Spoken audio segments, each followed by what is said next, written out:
1월 벌써 넷째 주가 됐습니다. 1월 넷째 주일 주일 예배 나오신 여러분들 주의 이름으로 환영합니다. 이 시간 받을 하나님의 말씀 같이 다 일어서셔서 이 말씀을 읽겠습니다. 로마서 12장 2절 한 절의 말씀, 이달에 외우실 하나님의 말씀입니다.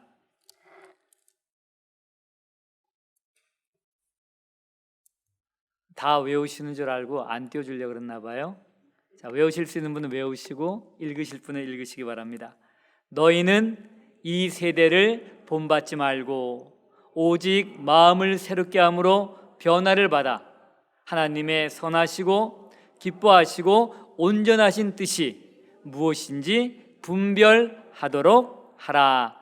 아멘. 자리에 앉으실 때 앞뒤 좌우 계신 분들하고 서로 멀리서지만 인사 나누시길 바랍니다. 인터넷으로 예배 드시는 분들도 이 시간 인사하시고요, 또 화면 향해 손 한번 흔들어 주시길 바랍니다.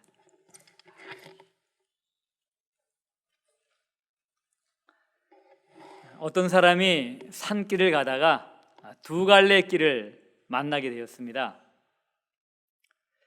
이 사람이 두 갈래 길 가운데 어느 길을 가야 할까 하다가 하나님을 믿는 사람이니까는 하나님이 어떤 길을 인도하시는지 좀 알고 싶다 하는 마음이 생겼습니다. 그래서 주머니에서 동전을 꺼낸 다음에 만약 제가 이것을 던진 다음에 앞면이 나오면 오른쪽으로 가는 것이고 뒷면이 나오면 왼쪽으로 가는 것으로 알겠습니다 라고 이제 기도를 했어요. 기도를 마친 다음에 동전을 던졌습니다. 동전을 탁 던지니까는 앞면이 나왔어요. 어느 쪽으로 가야 돼요? 오른쪽으로 딱 가야 되는 것입니다. 근데 오른쪽으로 가려고 하다 보니까 갑자기 왼쪽으로 가는 게 더 좋아 보이는 거예요. 그래서 하나님 다시 한번 동전을 던지겠습니다. 그래서 동전을 던졌어요. 그런데 동전이 앞면이 나왔네요. 오른쪽으로 가야 되잖아요. 하나님 다시 한 번입니다. 또 던졌어요. 또 던졌어요. 드디어 왼쪽인 뒷면이 나왔어요. 하나님 감사합니다. 뒷면이 나와서 저는 왼쪽 길로 가겠습니다. 그러면서 왼쪽 길로 유유히 사라졌다라고 합니다. 자, 여러분은 어떠세요? 하나님의 뜻을 알기를 원하세요? 하나님의 뜻을 알고 그 뜻에 순종하기를 원하세요? 아니면 하나님의 뜻을 알든지 모르든지 상관없이 내 뜻대로 살기를 원하시고 계신가요? 새로운 삶, 오늘은 그 네 번째 시간으로 이 시간에는 하나님의 뜻에 대해서 배워보도록 하겠습니다. 오늘 본문 말씀입니다. 너희는 이 세대를 본받지 말고 오직 마음을 새롭게 함으로 변화를 받아 하나님의 선하시고 기뻐하시고 온전하신 뜻이 무엇인지 분별하도록 하라. 이 말씀은 새로운 삶을 살기 위한 일종의 원리라고 말씀을 드렸습니다. 이 원리에는 세 가지 내용이 기록되어 있습니다. 첫 번째는 이 세대를 본받지 말라. 두 번째는 오직 마음을 새롭게 함으로 변화를 받으라. 그리고 세 번째는 하나님의 선하시고 기뻐하시고 온전하신 뜻이 무엇인지 분별하도록 하라입니다. 이 가운데 첫 번째와 두 번째는 이제 세 주에 걸쳐서 이미 우리가 살펴보았습니다. 오늘은 세 번째, 하나님의 선하시고 기뻐하시고 온전하신 뜻이 무엇인지 분별하도록 하라에 대해서 이야기를 나누겠습니다. 새로운 삶을 살기 위해서는 이 세대를 본받지 말아야 합니다. 새로운 삶을 살기 위해서는 이 세대를 본받지 말고 마음을 새롭게 함으로 변화를 받아야 합니다. 그런데 새로운 삶은 여기에서 끝나는 게 아니에요. 마음을 새롭게 함으로 변화를 받은 다음에 한 걸음 더 나아가야 합니다. 그것은 바로 하나님의 선하시고 기뻐하시고 온전하신 뜻을 분별하는 것입니다. 이 세상을 본받지 않고 이 세대를 따르지 않고 마음을 새롭게 하여 변화를 받는 목적은 결국 하나님의 뜻, 하나님의 선하시고 기뻐하시고 온전하신 뜻을 분별하여 따르기 위해서입니다. 오늘 본문에서는 분별하라라고 했는데, 분별한 다음에 아까 동전 던진 사람처럼 오른쪽 나와도 자기는 왼쪽 가고 싶으면 왼쪽 가는 거예요. 분별이 다가 아닙니다. 분별한 다음에 거기에 순종하는 것, 거기까지 가야지 새로운 삶을 사는 것입니다. 여러분, 만일 우리가 예수님을 믿음으로 죄 용서함 받고 하나님의 자녀가 된 다음에 하나님의 선하시고 기뻐하시고 온전하신 뜻을 분별하지 않고 산다면 어떤 일이 일어날까요?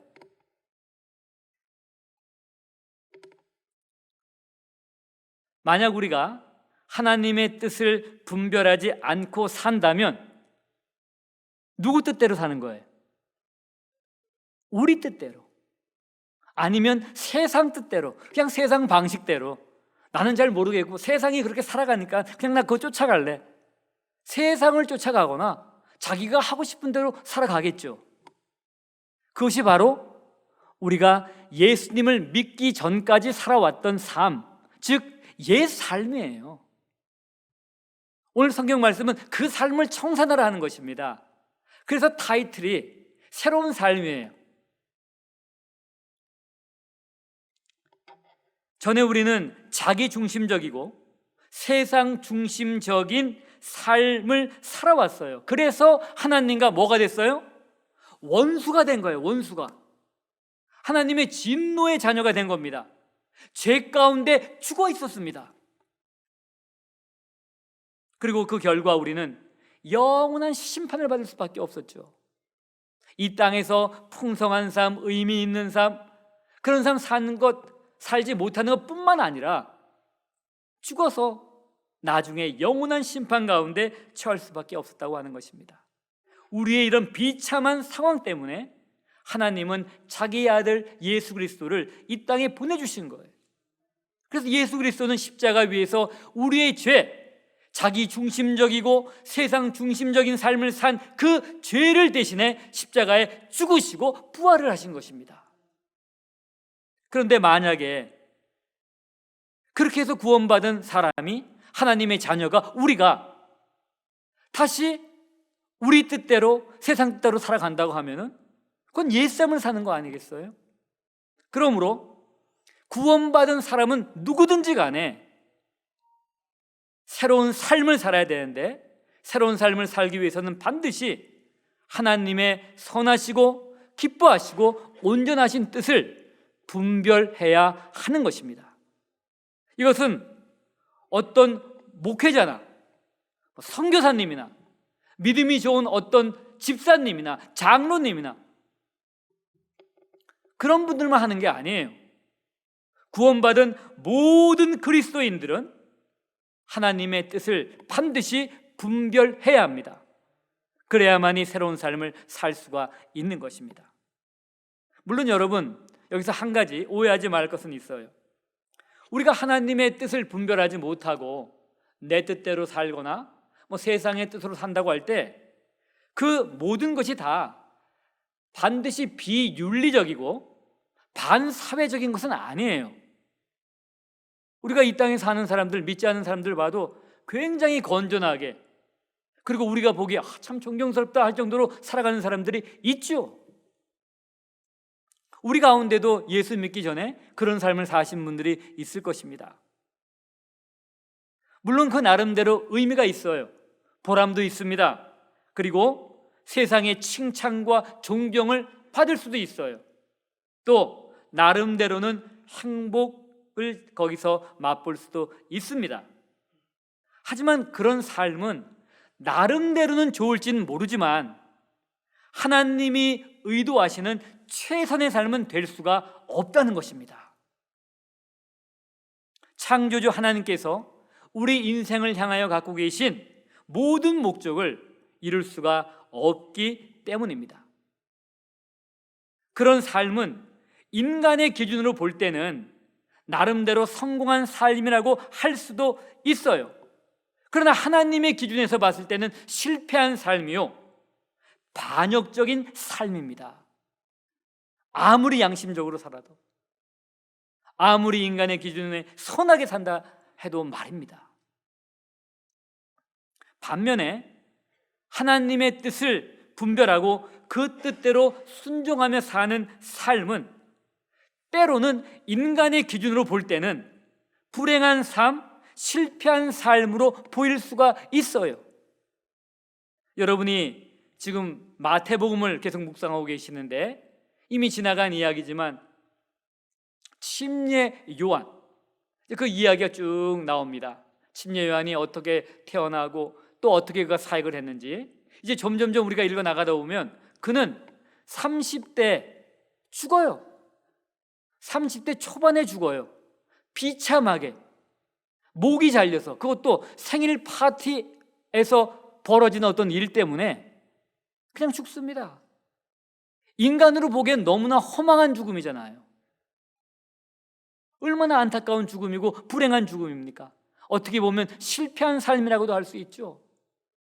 그런데 하나님의 기준에서 봤을 때 그 삶은 어떤 삶이에요? 주님의 길을 예비한 삶, 하나님의 목적을 다 이룬 삶, 최선의 삶을 산 것이다 라고 하는 것입니다. 여러분이 여러분의 삶을 이런 각도에서 보실 필요가 있다라고 하는 거예요. 우리는 가능하면 우리 뜻대로 살고 싶어 합니다. 가능하면 우리 뜻대로 살고 싶어 해요. 그런데 우리는 1초 후의 일도 예측할 수 없는 너무나 불완전한 존재입니다. 그래서 우리가 아무리 좋은 동기, 아무리 좋은 생각을 가지고 나를 위한 결정이든 가정을 위한 결정이든 사업을 위한 결정이든 교회를 위한 결정이든 국가를 위한 결정이든 해요. 동기가 너무 좋아요. 생각도 좋습니다. 그런데 시간이 지나다 보면 전혀 의도하지도 않고 예측하지도 못한 일이 벌어질 수가 있어요. 경험해 보셨죠? 안 해보셨어요? 이 사람하고 결혼하면은 이건 완전 행복하겠다. 근데 결혼해 보니 어떠세요? 이거 잘못 잡았네. 우린 그 당시엔 최고라고 생각한 거죠. 최선이라고 생각한 거죠. 우리는 우리 삶의 큰 그림을 볼 수 없어요. 그게 우리의 한계입니다. 그런데 하나님은 어떠세요? 하나님은 전능하신 분이시잖아요. 항상 확실하고 항상 완전하고 오류가 없으신 분이세요. 하나님은 큰 그림을 보시잖아요. 성경은 이것을 이렇게 표현하고 있습니다. 이사야 55장 8절 이하입니다. 여호와의 말씀에 내 생각은 너희 생각과 다르며 내 길은 너희 길과 달라서 하늘이 땅보다 높음 같이 내 길은 너희 길보다 높으며 내 생각은 너희 생각보다 높으니라. 그렇다면 누구의 뜻에 우리의 인생을 맡기시길 원합니까? 유한한 우리의 뜻이요? 불완전하고 변덕 많은 우리 뜻이에요? 아니면 선하시고 기뻐하시고 온전하신 하나님의 뜻인가요? 대답은 분명하잖아요. 하나님의 뜻을 분별하지 않고 살면 우리는 하나님께서 우리의 인생에 대하여 의도하신 최선의 삶을 결코 살 수 없는 것입니다. 여러분, 하나님의 뜻과 관련해서 우리에게 굉장히 충격적이며 도전적인 말씀 하나를 소개해 드리겠어요. 듣고 싶으세요? 각오가 되셨어요? 마태복음 7장 21절입니다. 나더러 주여 주여 하는 자마다 다 천국에 들어갈 것이 아니요 다만 하늘에 계신 내 아버지의 뜻대로 행하는 자라야 들어가리라. 다만 하늘에 계신 내 아버지의 뜻대로 행하는 자라야 들어가리라. 여러분, 주님의 말씀에 따른다면 하나님 아버지의 뜻대로 행하는 사람만이 천국에 들어갈 수 있는 것입니다. 정말 거듭난 사람이라면, 정말 예수님을 믿고 하나님의 자녀가 된 사람이라면 하나님의 뜻에 순종하며 산다는 거겠죠. 이 마태복음 7장 21절의 말씀은 하나님의 뜻대로 사는 것, 그것이 얼마나 중요하냐 하는 것을 강조하는 말씀이에요. 근데 여러분, 하나님의 뜻에 순종하기 위해서 먼저 있어야 될 건 뭐예요? 하나님의 뜻을 분별해야죠. 분별해야만이 그 뜻에 순종할 수 있는 것이 아니겠습니까? 그러므로 우리의 신앙생활에 있어서, 우리가 사는 새로운 삶에 있어서 하나님의 뜻을 분별하는 것은 너무나 중요한 일인 것입니다. 그래서 오늘 본문 말씀에 그 말씀이 나오는 거예요. 자, 이쯤에서 새로운 삶에 대한 정의를 한번 내려보겠습니다. 새로운 삶은 무엇이냐? 사람들이 묻는다면 뭐라고 대답할 수 있나요? 지금까지 나온 얘기를 종합해 보면 예수님을 믿음으로 하나님의 자녀가 된 사람이 이 세대를 본받지 않고 마음을 새롭게 함으로 변화를 받아 하나님의 선하시고 기뻐하시고 온전하신 뜻을 분별하고 그 뜻대로 사는 삶, 이것이 바로 새로운 삶이다라고 하는 거예요. 좀 더 간단하게 요약을 한다면 그리스도인이 마음을 새롭게 함으로 변화를 받아 하나님의 뜻을 분별하고 그 뜻대로 사는 삶, 이것이 바로 새로운 삶입니다. 여러분, 그렇다면 이제 우리의 신앙생활을 돌아봐야 돼요. 나는 예수 믿은 다음에 정말 새로운 삶을 살고 있었는가 하는 거예요. 몇 개월이 됐던, 몇 년이 됐던, 몇 십년이 됐던 나는 정말 마음을 새롭게 함으로 변화를 받아 하나님의 선하시고 기뻐하시고 온전하신 뜻을 분별하고 그리고 그 뜻대로 순종하며 살아왔는가라고 하는 것입니다. 심각한 도전이죠, 우리에게.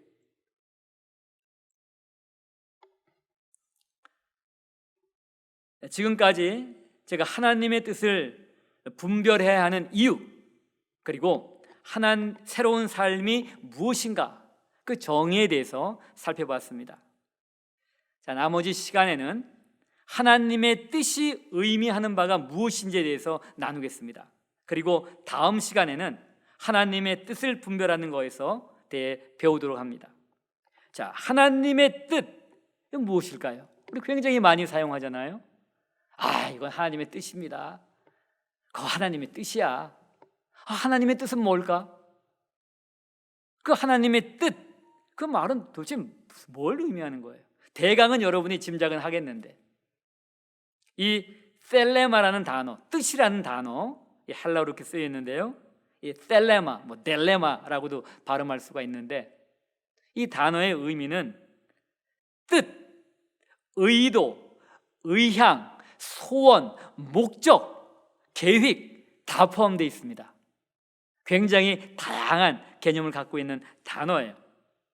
그래서 하나님의 뜻이다라고 한다면 하나님의 의도, 하나님의 의향, 하나님의 소원, 하나님의 목적, 하나님의 계획, 이것을 다 의미하는 것입니다. 아마 여러분이 짐작하고 있는 하나님의 뜻하고 거의 비슷할 겁니다. 성경에서 하나님의 뜻을 의미하는 것으로 사용된 몇 가지 표현들이 있어요. 오늘 본문 말씀에서는 하나님의 선하시고 기뻐하시고 온전하신 뜻, 이렇게 얘기하고 있습니다. 사도행전 2장 23절에는 하나님의 정하신 뜻이라고 돼 있어요. 마태복음 26장 39절, 혹시 뭔지 짐작하세요? 그 유명한 예수님의 겟세마네 기도, 나의 원대로 마옵시고 아버지의 원대로, 아버지의 원하시는 것, 아버지의 소원하시는 것, 그렇게 표현되어 있습니다.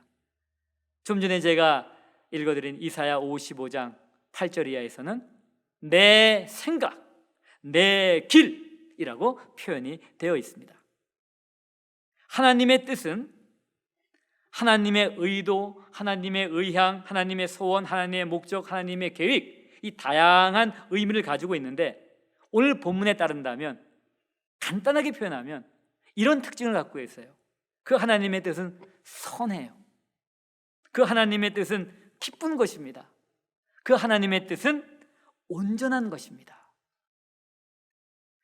뭐 선하다 하는 건 여러분이 쉽게 이해하죠. 하나님은 선하시니까 그 하나님의 뜻은 당연히 선하시지.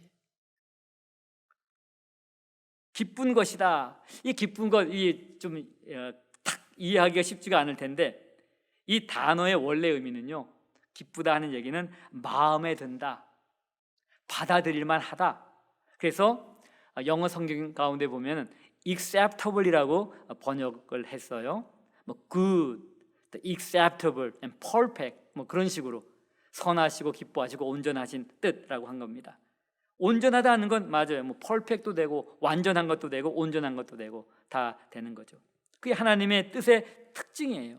하나님의 뜻은 선하고 기쁘고 온전한 것입니다. 하나님의 뜻은 하나님이 우리 인생을 재미없게 만들고 힘들게 만들고 비참하게 만들기 위해서 사용하시는 거 아니에요. 왜요?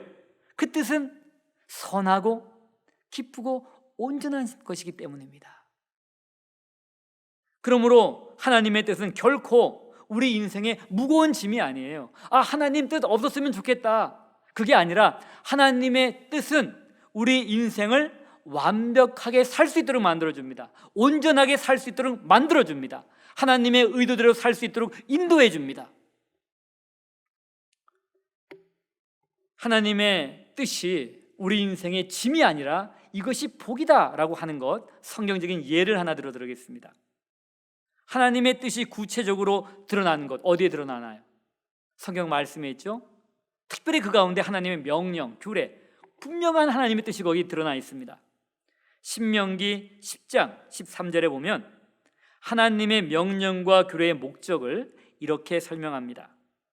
내가 오늘날 내 행복을 위하여 내게 명하는 여호와의 명령과 규례를 지킬 것이 아니냐. 여호와의 명령과 규례는 그것을 지킬 하나님의 백성의 행복을 위해 주어진 거다 하는 얘기예요. 무슨 족쇄처럼, 짐처럼, 멍에처럼 하기 위해서 주신 게 아니라 하는 얘기예요.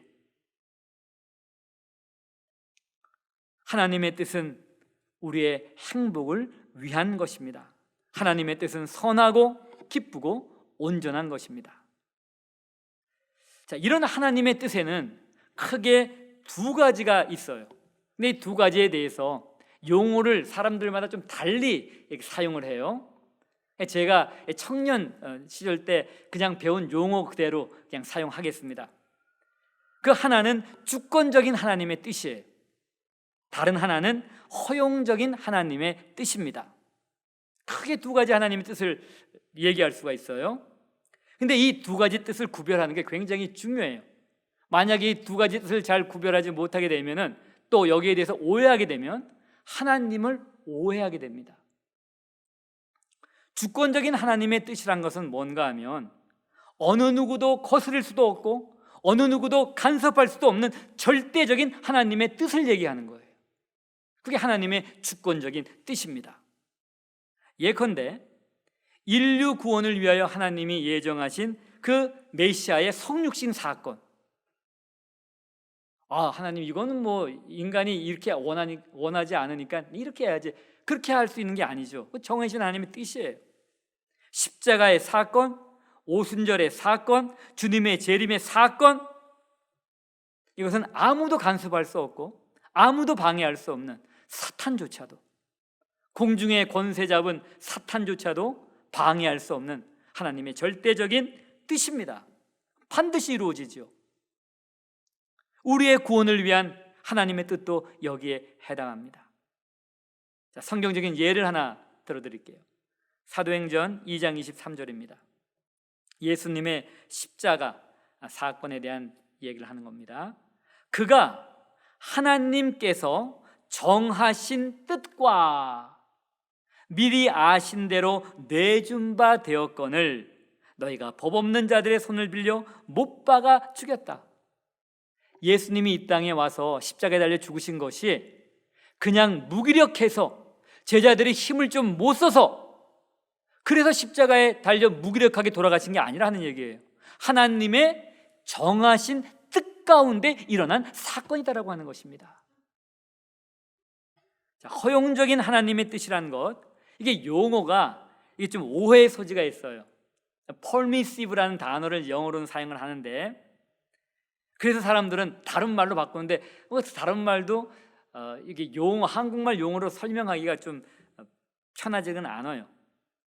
자, 이 허용적인 하나님의 뜻이라는 것은 그냥 사람들이 순종할 수도 있고 순종하지 않을 가능성도 있는 하나님의 뜻이에요. 무슨 그런 하나님의 뜻이 있나요?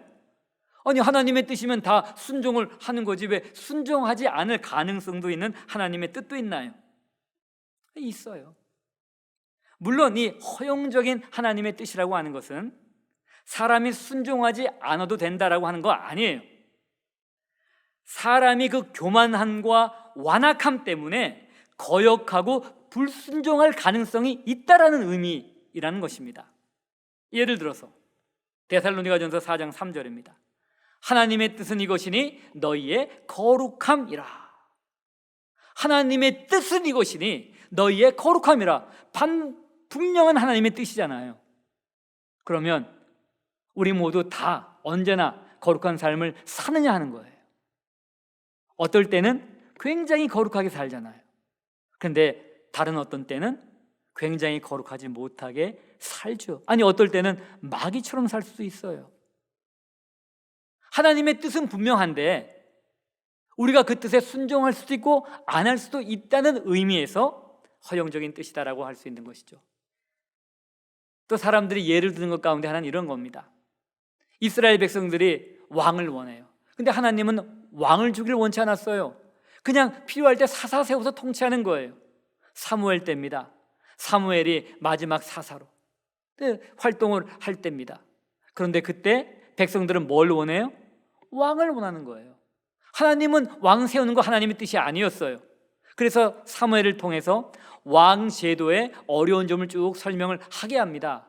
그런데도 그들은 예스, 우리 그런 거 원해요. 그가 아무리 세금을 많이 걷고 우리의 자녀들 또 우리의 짐승, 우리의 곡식들을 다 걷어간다고 해도 일정한 비율로 우리는 그 왕을 세우고 싶습니다. 다른 나라들처럼 왕이 있어 우리를 통치하면 좋겠습니다.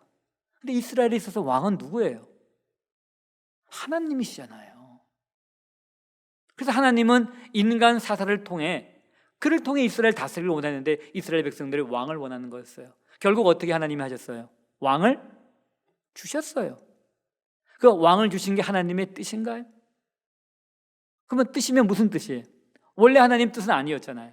그래서 이때 허용적인 뜻이다라고 할 수가 있다는 얘기입니다. 결국 그 모든 책임은 이스라엘 백성들이 져야만 했죠.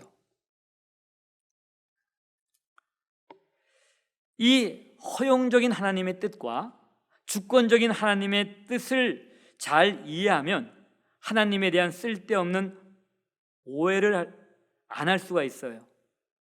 자, 여러분, 하나님은 온 우주와 우리의 삶을 주관하세요. 맞습니까? 사실이죠. 뭐 믿으면 좋고 안 믿어도 할 수 없어요. 그거는 여러분이 믿든 안 믿든 상관없어요. 하나님이 온 우주와 우리의 삶을 다스리십니다. 자, 그러면 이 세상에서 일어나는 모든 일이 하나님의 뜻으로 일어나는 것일까요? 하나님의 의도로 일어나는 것일까요? 그래서 하나님의 책임일까요? 이 세상에서 일어나는 불행이나 고난 가운데 많은 경우는요, 사람들의 죄 때문입니다. 우리의 죄 때문이에요. 우리가 겪는 많은 고난, 고통은 우리의 죄 때문입니다. 하나님 책임이 아니에요. 예를 들어 보겠습니다. 다윗이 우리아의 아내 바세바를 범했어요. 그는 간음을 했고 이어서 아주 비열한, 정말 성경에서 찾아볼 수 없는 비열한 방법으로, 이건 거의 사탄의 방법인데, 바세바의 남편 우리아 장군, 그 충직한 우리아 장군을 죽게 만들었어요. 아마 성경에 이렇게 잔인한 일을 한 사람은 안 나옵니다. 이 추잡하고 비극적인 사건 후에 다윗이 이렇게 말했다고 한번 가정해 보세요. 이 모든 것이 하나님의 뜻이었지. 그 밧세바가 목욕하는 거 그냥 보는 거, 또 그러고 나서 간음하고 이렇게 된 것도 이거 하나님의 뜻이었어요 라고 얘기한다고 생각해 보세요. 여러분, 하나님께서 온 우주와 우리의 삶을 주관하신다고 해서 이 땅에 일어나는 모든 일이 하나님의 뜻이라고 할 수 있냐 하는 얘기예요. 만약 그렇다면 밧세바와 간음하고 그 남편 죽인 것도 하나님의 뜻이죠. 그런데 그렇지 않다는 얘기예요. 다윗의 인생에서 일어난 이 비극적이고 추잡하고 더러운 이 사건은 하나님의 뜻이 아닙니다. 이 추잡하고 비극적인 사건은 더럽고 추한 다윗의 정욕과 뻔뻔스러움 때문에 일어난 사건입니다. 혹시 우리 가운데 이렇게 이제 생각하는 분이 있을 수 있어요. 근데 목사님, 그 이스라엘의 유명한 왕 다윗 다음에 왕이 된 세상에서 가장 총명하고 지혜가 있다는 솔로몬 왕, 그렇게 솔로몬 왕이 있는데 혹시 그 솔로몬을 왕으로 세우기 위해서 하나님이 이 비극적인 사건을 만드신 것은 아닐까요? 이렇게 생각할 수가 있어요.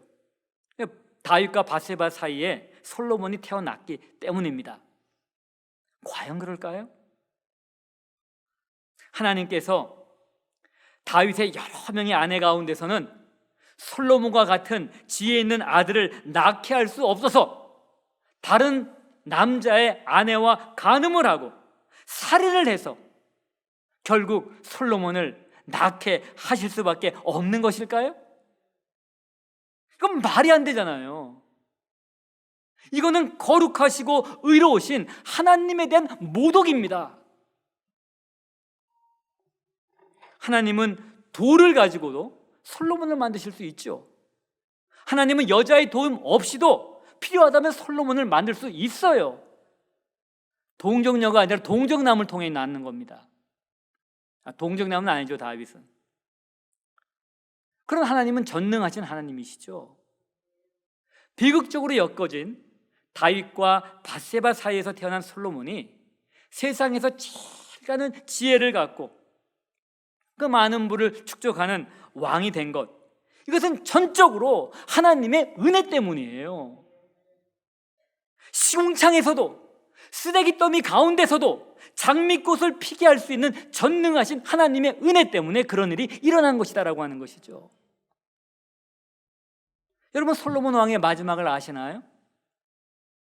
솔로몬은 하나님의 어떻게 갚을 수도 없는 엄청난 은혜, 아니 어떻게 보면 손가락질 받을 부부 사이에서 난 아들 아니에요. 그게 불쌍해서 하나님이 다윗의 죄를 용서한 다음에 새 아들을 주셨고, 그리고 그를 축복하신 거, 이건 우리가 이해할 수 없는 하나님의 사랑이죠.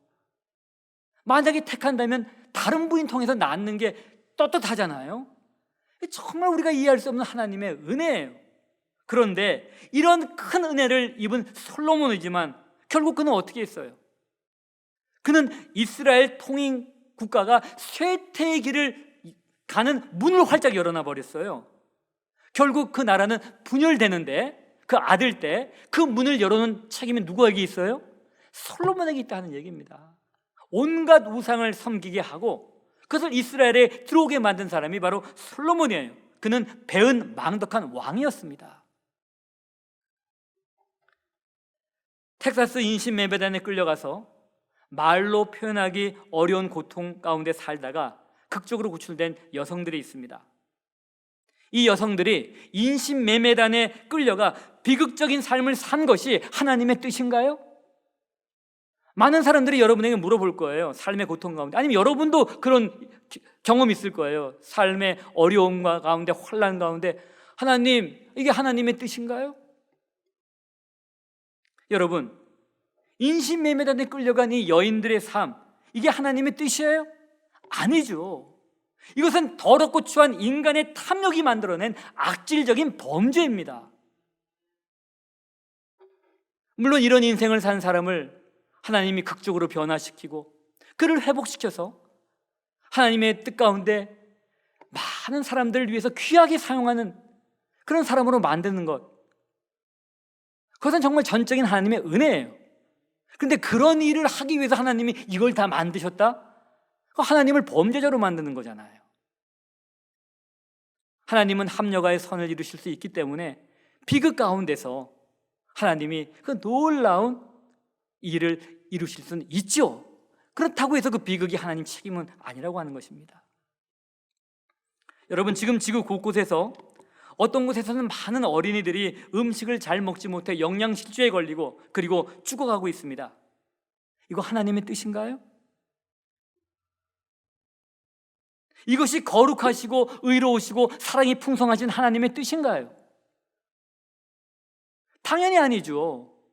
하나님은 이 지구에 사는 모든 사람들이 먹고도 남을 풍성한 음식을 이미 지구에 주셨어요. 그런데 지구의 어느 곳에서는 음식이 없어 굶어 죽어가고 있고 지구의 어느 곳에서는 몇 년치 양식이 쌓여 있습니다. 그리고 날마다 먹고 남은 음식을 엄청나게 버리고 있어요. 여러분, 우리가 사는 이 미국 땅에서나 지구의 곳곳에서 사람들이 겪고 있는 대부분의 고통은 하나님의 뜻이 아니라 타락한 인간의 교만과 정욕과 욕심과 무정함 때문에 일어나는 것입니다. 하나님께 책임을 돌리는 게 아니라 우리가 책임을 져야 하는 것이죠. 우리 가운데 하나님의 뜻에 대해서 오해해서 하나님과 친밀한 관계를 갖지 못하시는 분이 이 시간 있다면 그 오해를 푸시기 바랍니다. 하나님은 여러분이 그 고통당할 때 옆에 계셨어요. 탄식하셨어요. 그리고 여러분을 회복시키기를 원하십니다. 하나님께 다시 한번 나오세요. 하나님의 은혜를 구하시길 바랍니다. 하나님이 여러분에게 갖고 계신 뜻은 선하시고 기뻐하시고 온전하신 뜻이에요.